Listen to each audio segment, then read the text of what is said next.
Bonsoir à tous, frères et sœurs. Donc, en fait, ce soir, j'aimerais vous faire partager ce que le Seigneur a fait dans ma vie et par où je suis passée un petit peu. Donc, bon, déjà, je viens de Toulouse. Je m'appelle Laetitia et en fait, je suis issue d'une famille. Mon père est juif et ma mère kabyle. Donc voilà, j'ai eu tout d'abord une enfance assez difficile par rapport à mon frère qui a 1 an de plus que moi et qui en fait me persécutait, on va dire, et me battait entre guillemets. Donc voilà, c'était assez compliqué par rapport à lui, vu qu'en fait il est musulman aujourd'hui et il aurait voulu que je sois en fait comme lui aurait voulu, voilà, il aurait voulu. Mais bon, j'ai pas suivi ce qu'il a voulu et du coup ça a apporté beaucoup de problèmes, voilà. Bon, et ensuite on va dire que dans ma famille, avec mes parents, ça se passait bien. Mes parents sont chrétiens. Mon père est juif, mais il a été le seul en fait à reconnaître Jésus. Ma mère aussi est chrétienne. Bon, elle est décédée aujourd'hui, mais elle est chrétienne. Elle était chrétienne, donc voilà. Et un jour, en fait, j'étais petite, je devais avoir à peu près 8 ans. On est parti avec mes parents dans une convention en fait évangélique. Et un homme de Dieu en fait s'est rapproché de moi, alors qu'on était au fond, on était assez discret, mais il s'est rapproché de moi et il m'a imposé les mains en fait et il s'est mis à pleurer. Il s'est mis à pleurer et voilà, il pleurait, il disait Seigneur, pourquoi non, pas elle, s'il te plaît, pas elle. Et ensuite, il a regardé mes parents en disant ne vous inquiétez pas, le Seigneur va être là et voilà, va la sauver en fait. Donc mes parents ils étaient assez affolés parce qu'ils ne savaient pas trop ce qui allait se passer. Mais cet homme-là a dit à mes parents qu'il allait se passer quelque chose de très grave dans ma vie, mais que le Seigneur allait me sauver. Voilà. Et en fait, il a vu l'accident, parce que j'ai fait un accident par la suite. Donc, j'ai grandi, tout ça, un petit peu dans le monde. En fait, je commençais à découvrir un petit peu le monde.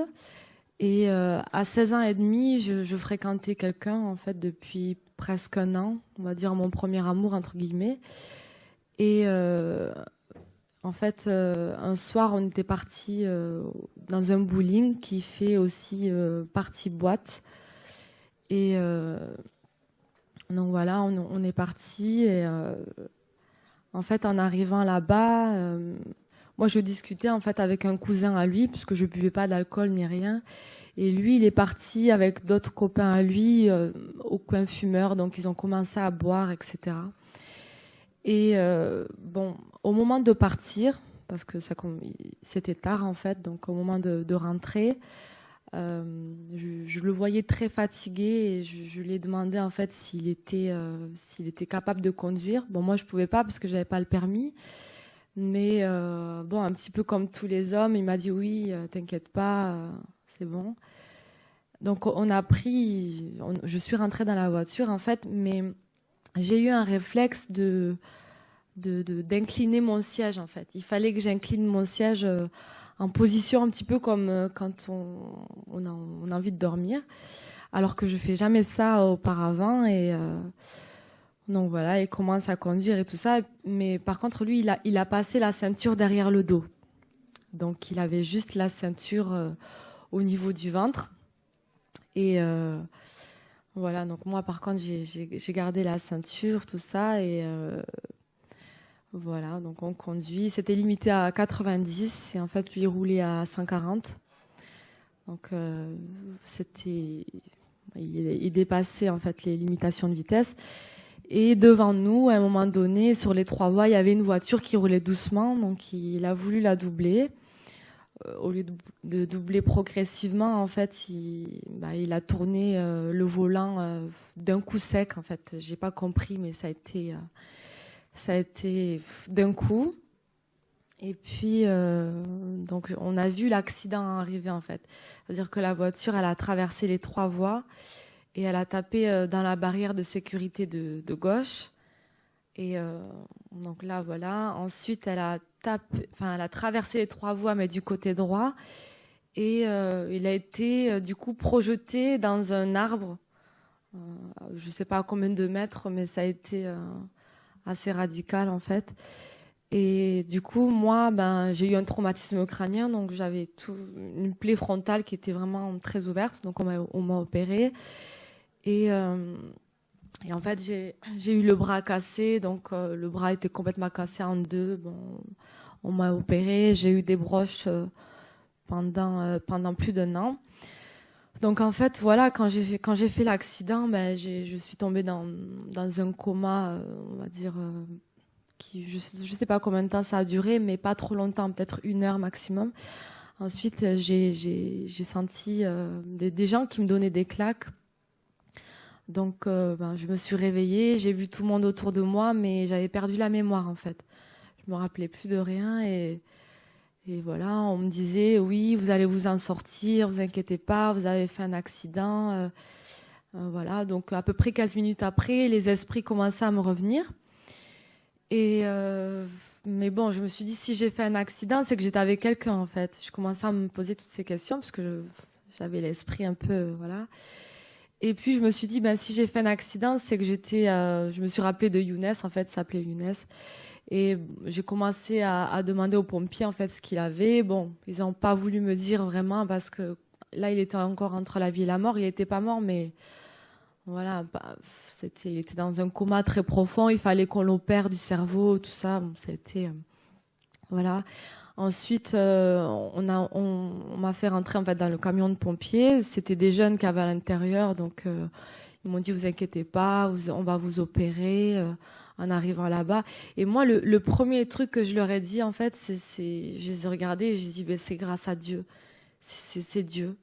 Et ils m'ont regardé, ils ont dû se dire bon elle a pris un coup à la tête, c'est bon, elle a eu un traumatisme crânien, donc il faut la laisser en fait. Il faut la laisser reprendre ses esprits. Mais bon, moi, je ressentais vraiment que c'était Dieu qui m'avait sauvée.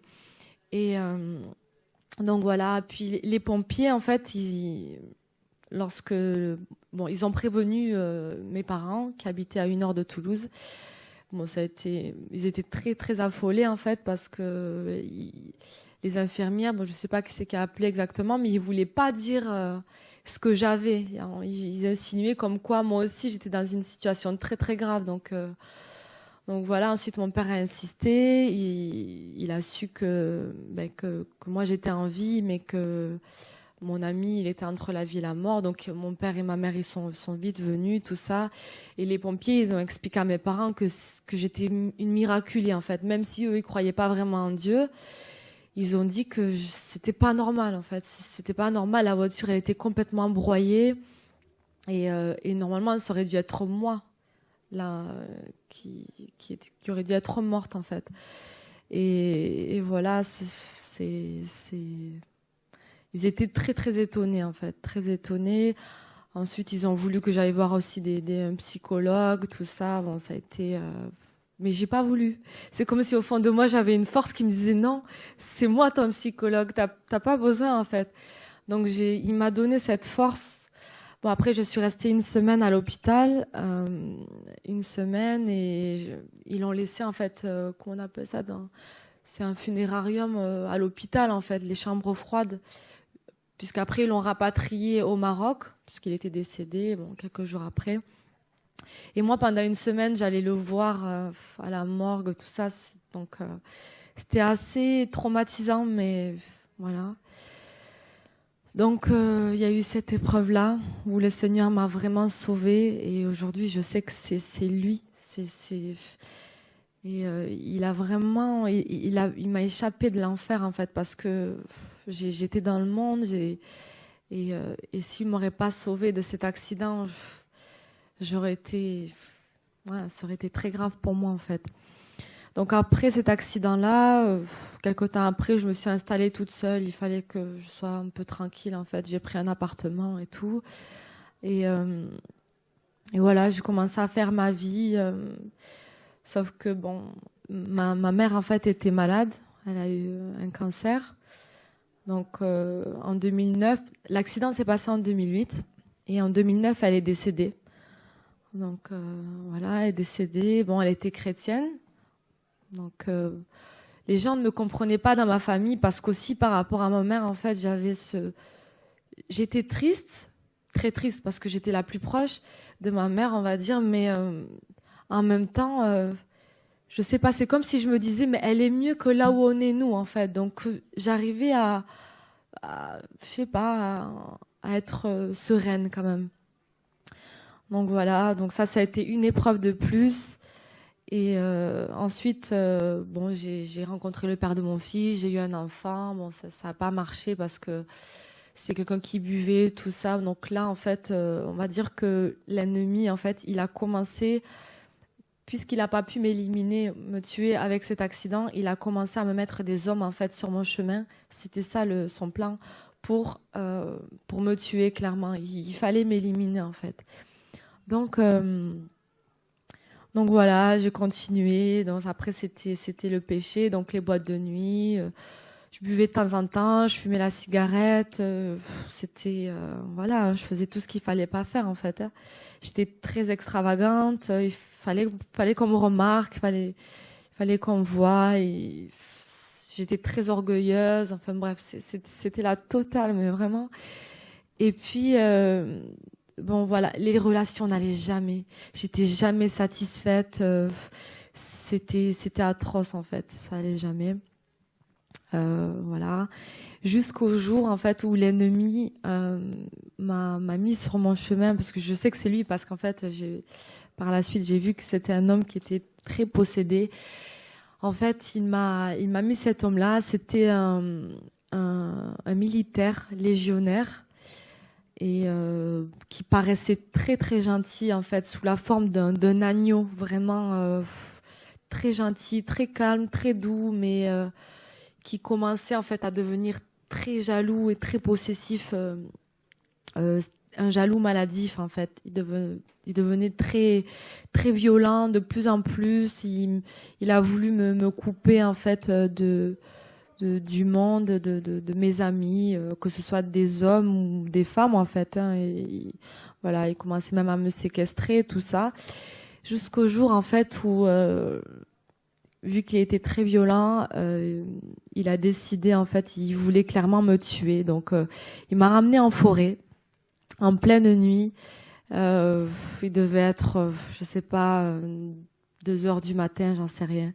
Il m'a ramené en pleine nuit. Donc, faut savoir que à 1 heure de Toulouse, enfin là où j'étais, on est vraiment en campagne en fait. Donc, je vous laisse imaginer un petit peu en pleine forêt, dans le noir, personne autour. C'est vraiment comme un film d'horreur en fait.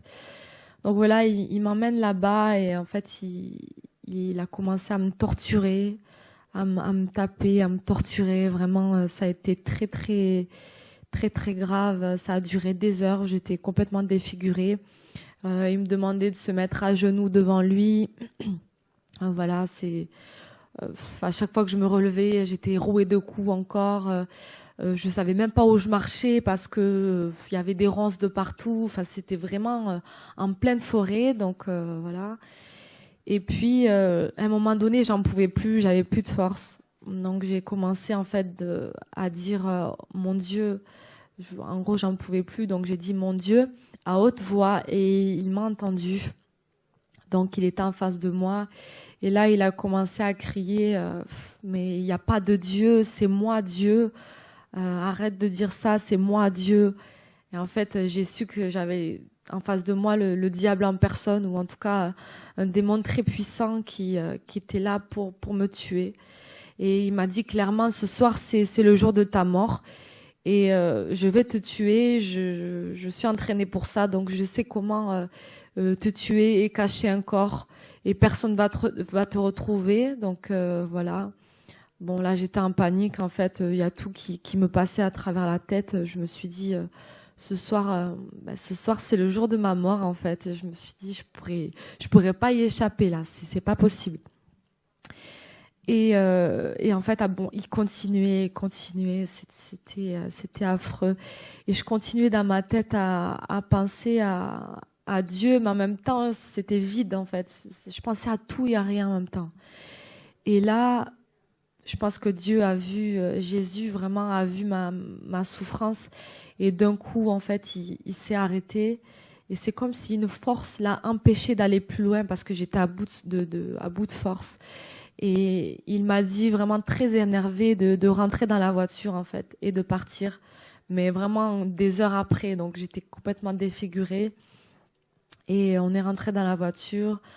Donc voilà, ça a été, j'ai eu le réflexe de me regarder en fait et j'ai vu que j'étais complètement défigurée. Donc ensuite, le lendemain, j'ai porté plainte, j'ai été aux urgences. Il y a un médecin légiste aussi qui m'a examinée. C'est un médecin qui examine les morts aussi.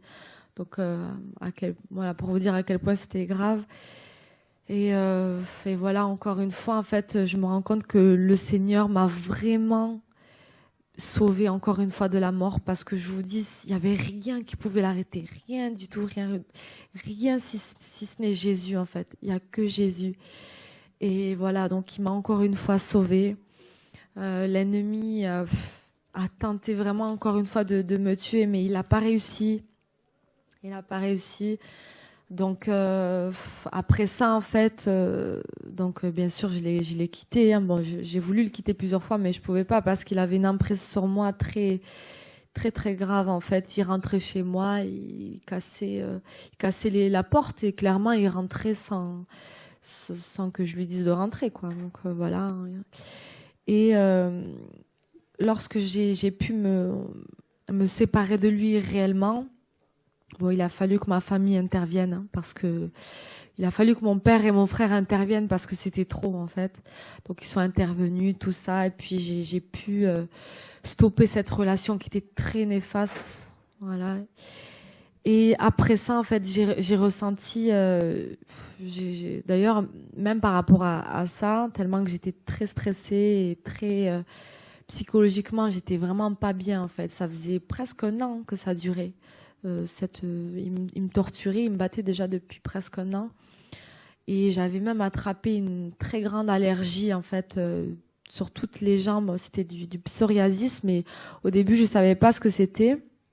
Et je suis partie voir, en fait, plusieurs médecins qui me disaient que c'était simplement une allergie, qu'il fallait prendre un traitement, tout ça, mais aucun traitement ne marchait.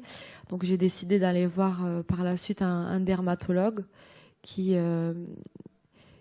m'a dit, il a vu tout de suite ce que c'était, et il m'a dit c'est une maladie de la peau, c'est du psoriasis, mais ça c'est dû à un choc émotionnel très très grave. Donc est-ce qu'il s'est passé quelque chose? Bon, voilà, j'ai pas voulu lui dire, mais bon. Une fois que la relation était terminée, tout est parti, en fait.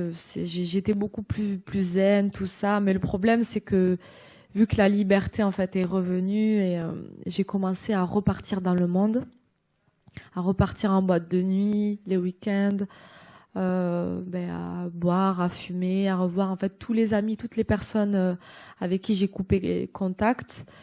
J'ai repris contact avec toutes ces personnes-là, et du coup tous les week-ends c'était des soirées, c'était le monde, quoi.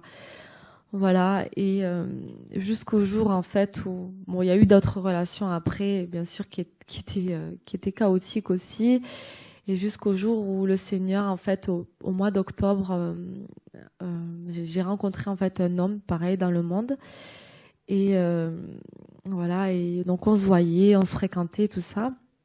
Et en fait, lors d'un repas, ça faisait pas longtemps qu'on se connaissait, mais lors d'un repas, on parlait en fait juste comme ça de l'au-delà. On parlait de Dieu, en fait, de l'existence de Dieu. Il me posait des questions par rapport à ça. Donc je lui disais que oui, Jésus existe, parce qu'en fait, depuis petite, moi, j'ai toujours cru en Jésus. Malgré tout ce qui s'est passé, j'ai toujours eu cette force, en fait, de Jésus, et j'ai toujours cru en Jésus, malgré que je l'ai déçu par rapport à beaucoup de choses, mais voilà, quoi. J'ai toujours cru en Jésus. Et du coup, lors de ce repas, vraiment, on échangeait par rapport à Dieu. Et en fait, pendant qu'il cuisinait, après on a mangé tout ça, et je commençais en fait après le repas à me sentir très très mal, mais très mal. Alors que j'étais pas malade, j'avais pas de gastro, j'avais rien du tout, mais j'ai ressenti une envie de vomir, mais atroce en fait. J'étais toute blanche, je me sentais très mal. Donc j'ai commencé je suis partie aux toilettes et j'ai commencé à vomir. J'ai vomi, voilà, tout ce que j'avais, quoi. Et en fait, à partir de là, le lendemain, je sais pas, c'est bizarre, mais j'ai commencé à me sentir beaucoup mieux, mais j'ai commencé, c'est comme si j'avais un voile en fait qui s'enlevait. Bon, à l'époque, je portais aussi des extensions de cheveux brésiliennes, tout ça, et donc qui étaient très superficielles. Et le lendemain, en fait, de quand j'ai vomi, je ressentais vraiment ce besoin déjà d'enlever ça. Il fallait que je rentre chez moi pour enlever toutes ces choses superficielles qui étaient là. Donc j'ai commencé à enlever ça. Et puis après, le soir même, j'ai regardé des vidéos de témoignages de chrétiennes, en fait, et de chrétiens qui parlaient de Jésus, tout ça, des personnes qui ont vu le ciel, qui parlaient de l'enfer, du paradis, tout ça. Et puis ensuite, je suis tombée sur une vidéo de TV de vie, voilà, sur la sanctification. Et c'est là, en fait, que tout a commencé. C'est vraiment de là que, à partir du moment, en fait, où j'ai regardé cette vidéo, j'ai eu ce déclic, en fait. Le Seigneur m'a vraiment enlevé ce voile et ça a été vraiment un déclic, en fait. J'ai commencé à tout arrêter. Je fumais la cigarette tous les jours. Et à partir de ce jour-là, en fait, j'ai arrêté de fumer du jour au lendemain, comme si j'ai jamais fumé de ma vie. Aujourd'hui, quand je sens rien que l'odeur de la cigarette, je peux même pas la supporter. L'alcool, c'est pareil. Tout ce que je faisais dans le monde, en fait, j'ai tout stoppé. Et je commençais vraiment le Seigneur commençait à m'enseigner. J'ai commencé vraiment à lire la Bible et vraiment à me sanctifier. Jour après jour, même ma famille, ont commencé ils me comprenaient pas, en fait. Ils me prenaient pour une folle extrémiste qui commençait à devenir un peu, notamment mes frères, en fait, comme ils sont assez possédés. Ils sont dans le monde, en fait, donc c'est pas de leur faute, mais voilà, donc ils me comprenaient pas. Et de là, j'ai commencé vraiment à me sanctifier et j'ai ressenti le besoin de venir me faire baptiser, donc au mois de décembre, donc un mois après ma conversion. Et je suis venue toute seule alors que je connaissais pas Paris. Voilà, je me suis faite baptiser. Donc ça a été vraiment quelque chose de très fort pour moi. Et voilà, donc depuis vraiment, je marche avec le Seigneur. Et je tenais vraiment à dire à toutes les personnes qui doutent en fait de l'existence de Jésus, et qui est Dieu, parce qu'il est Dieu, c'est le seul en fait, il est unique et il n'y en a pas d'autre comme lui. Il est vraiment capable de nous enlever, de nous arracher du monde, il est capable de nous sauver, il est vraiment capable de tout en fait. Il faut simplement lui donner sa vie et tout mettre entre ses mains et il fait le reste. Et malgré toutes les souffrances qu'on peut traverser, tout ce que l'on peut traverser, mais en fait, il est le seul à nous donner la force. Le seul. Et moi, voilà, il m'a sauvé de la mort. Et en fait, aujourd'hui, je réalise, parce que c'est vrai que dans le monde, en fait, c'est comme si l'ennemi me disait dans ma tête qu'il n'y a personne qui pouvait m'aimer, en fait. Je ressentais vraiment que les gens étaient hypocrites avec moi, que ce soit les hommes, les femmes étaient très jalouses. Donc, je vivais dans l'hypocrisie, en fait. Et moi, je me disais, mais personne ne peut m'aimer réellement. Et ben là, j'ai compris que vraiment, en fait, on a un Dieu qui est mort pour nous et qui nous aime réellement, sincèrement, et qui est prêt à tout pour nous, voilà. Et donc voilà, il faut vraiment lui donner sa vie. Il faut pas hésiter, en fait. Il faut lui donner sa vie et il faut avoir confiance en lui malgré les épreuves. Voilà, c'est vraiment le message que je veux faire passer ce soir. Parce que il est Dieu, tout simplement. Voilà, même par rapport je voudrais parler aussi aux musulmans. C'est vrai qu'ils ont cette pensée des chrétiens qui parce que certains chrétiens croient au Père, au Fils, au Saint-Esprit, donc à la Trinité, et ils se disent que non, il y a qu'un seul Dieu, mais Jésus est Dieu. Il est le seul, en fait. Il est le seul et il est unique. Il est unique, en fait. Donc, quand on comprend ça, en fait, quand on comprend ça, on a tout compris. Et de là, enfin, c'est beaucoup plus simple, en fait. Beaucoup plus simple, parce que moi-même, je pensais qu'il y avait le Père, le Fils, le Saint-Esprit, enfin, à l'époque. Et voilà, quoi. Vraiment, Jésus est Dieu. Donc, je voudrais vraiment vous encourager. Et voilà, vraiment, remettez votre vie à Dieu. Que le Seigneur soit béni et soyez fortifiés au nom de Jésus. Amen.